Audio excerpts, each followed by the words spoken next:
చోటు చేసుకుంది. ఒక అమ్మాయిని మైనర్ బాలికని 9వ తరగతి చదువుతున్న ఒక మైనర్ బాలికని అతి కిరాతకంగా హత్య చేయడం అనేది మనందరం కూడా చూస్తున్నాము. అక్కడ ఆల్రెడీ టీమ్స్ కూడా దాని మీద వేస్తున్నాము.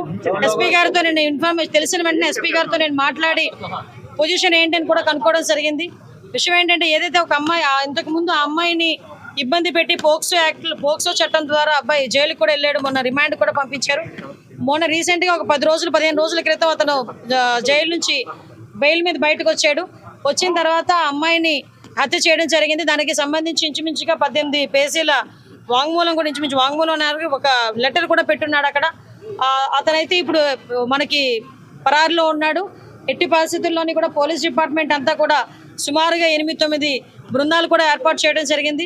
అన్ని బృందాలు కూడా ఈ రోజు అతనికి పట్టుకోవడానికి ప్రయత్నం కాదు, ఎట్టి పరిస్థితులు పట్టుకొని తీరుతాయి. ఎందుకంటే ఎవరు చట్టం ముందు ఎవరు కూడా తప్పించుకునే పరిస్థితికి లేదు. డెఫినెట్గా ఎవడైతే హత్య చేశాడో అతన్ని ఇమీడియట్గా మేము పట్టుకునే ప్రయత్నం కాదు, పట్టుకొని తీరుతాం. డిపార్ట్మెంట్ వాళ్ళకి కూడా చాలా క్లియర్ ఇన్స్ట్రక్షన్స్ వెళ్ళి చంద్రబాబు నాయుడు గారు, లోకేష్ బాబు గారు, పవన్ కళ్యాణ్ గారు కూడా దీని మీద ఆరా తీయడం జరిగింది, నాతో మాట్లాడడం జరిగింది. డెఫినెట్గా ఎట్టి పరిస్థితుల్లోని నిందితుడు ఎవరైతే ఉన్నాడో అతి తొందరగా వీలైతే ఈ రోజు రేపట్లోనే నిందితుడిని పట్టుకొని అరెస్ట్ చేసే పరిస్థితి కొన్నిసార్లు వెనక పడుతున్నారని చెప్పేసి ఫిర్యాదు చేయడం జరిగింది. అయినా సరే పట్టించుకోలేదు. లేదమ్మా, కంపల్సరీగా నిజంగా అదే కనుక జరిగితే, నిజంగా అమ్మాయి దగ్గర నుంచి కంప్లైంట్ వెళ్ళి ఆ పోలీసులు కనుక పట్టించుకోలేదన్న సంగతి తెలిస్తే డెఫినెట్గా ఏ పోలీస్ అయితే ఆ పోలీసు మీద చర్యలు తీసుకుంటాం. అందులో అక్కడెక్కడ కూడా బ్యాక్ స్టెప్ వేసే పరిస్థితి లేదు. కానీ మాకు వచ్చిన ఇన్ఫర్మేషన్ ఏంటంటే అటువంటి పరిస్థితి ఏమీ లేదు. చాలా సడన్ వచ్చి అతను హత్య చేసి వెళ్ళాడు అన్నది మాకు వచ్చిన ఇన్ఫర్మేషన్. లేదమ్మా, నిజంగానే వాళ్ళ బ్రదర్ కూడా చాలా ఇనిషియేషన్ తీసుకున్నాడు. ఇంతకు ముందు కూడా తను బెంగళూరులో పనిచేసేవాడు.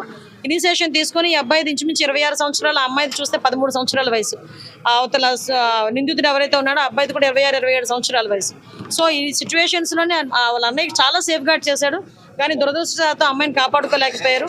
కానీ ఎట్టి పరిస్థితుల్లో నిందితుడిని అయితే డెఫినెట్గా పట్టుకున్నారు. కంపల్సరీగా చంద్రబాబు నాయుడు గారితో మాట్లాడతాం. ఎటువంటి పరిస్థితుల్లో అమ్మాయి చిన్నపిల్ల, మైనర్ బాలిక, ఆ అమ్మాయికి ప్రభుత్వం నుంచి అందాల్సిన సహాయ సహకారాలన్నీ కూడా అందిస్తాం మా కుటుంబానికి.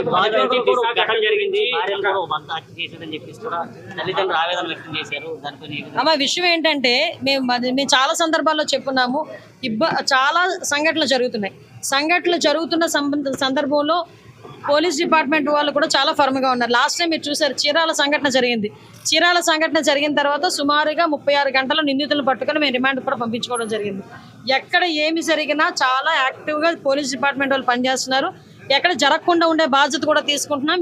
వీటన్నిటికీ కూడా మూల కారణం గాంజాయి మత్తులో చాలా మంది చేస్తున్నారు, డ్రగ్స్ మత్తులో చేస్తున్నారు. కాబట్టి వాటిని పూర్తిగా ప్రక్షాళన చేయడానికి ఒక క్యాబినెట్ సబ్ కమిటీని కూడా ఏర్పాటు చేసుకుని మొన్ననే మేము టాస్క్ ఫోర్స్ కూడా ఏర్పాటు చేయడానికి కూడా సిద్ధంగా ఉన్నాం.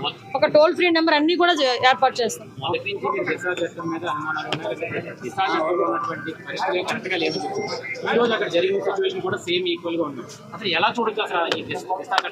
దిశ చట్టమే లేదండి. చట్టం లేని దాని గురించి మీరు మాట్లాడుకోవడం అనవసరం. ఫస్ట్ థింగ్, దిశ చట్టం అనేది లేదు కాబట్టి దిశ చట్టం గురించి మాట్లాడుకోవాల్సిన అవసరం లేదు. ఇప్పుడున్న చట్టాలను బలోపేతం చేసుకుని మనం ఫర్దర్గా ఎటువంటి ఇబ్బంది లేకుండా చూసుకునే బాధ్యత తీసుకుంటాం. న్యాయ నిపుణుల సలహాలు కూడా మేము తీసుకుంటాం.